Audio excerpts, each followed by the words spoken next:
فيفا الألجيري. على واقع هذه الهتافات التي دوت سماء مطار الخرطوم الدولي، استقبل أبطال الجزائر عناصر المنتخب الوطني من قبل الشعب السوداني الشقيق في أجواء تعبر عن العلاقات المتميزة بين الجزائر والسودان، تعبر أيضا عن الدعم المتواصل والتشجيع المستمر للخضر في مشوارهم نحو التأهل إلى مونديال جنوب إفريقيا واستعادة بريق الكرة الجزائرية الذي اتقد شعاعه خلال التصفيات المزدوجة لكأسي العالم وإفريقيا 2010.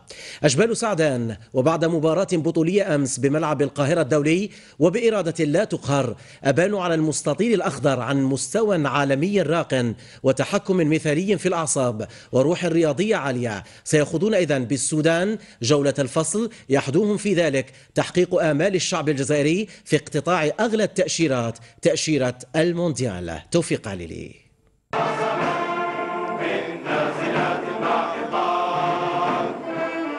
القلب الشجاع. أليس المنتخب الوطني الجزائري لكرة القدم أحق به وصفا؟ كيف لا، وهو الذي أعاد إلى قلوب الجزائريين جميعهم الحلم من جديد.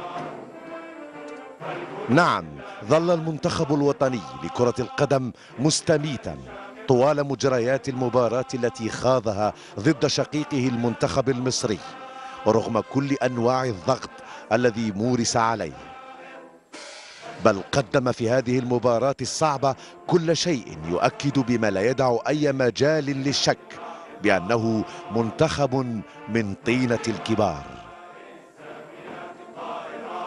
المنتخب الوطني الجزائري لكرة القدم، وبعد القاهرة التي لم تقهره، ها هو اليوم يحل ضيفا حقيقيا على أرض السودان الطيبة.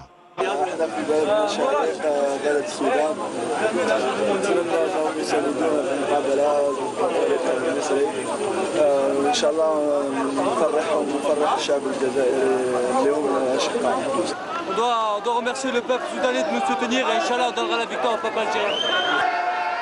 وبين نيليها الأزرق والأبيض سينطلق المنتخب الوطني الباسل محلقا من جديد نحو الأمل هناك في جنوب إفريقيا، حيث الروح الرياضية والتنافس الشريف.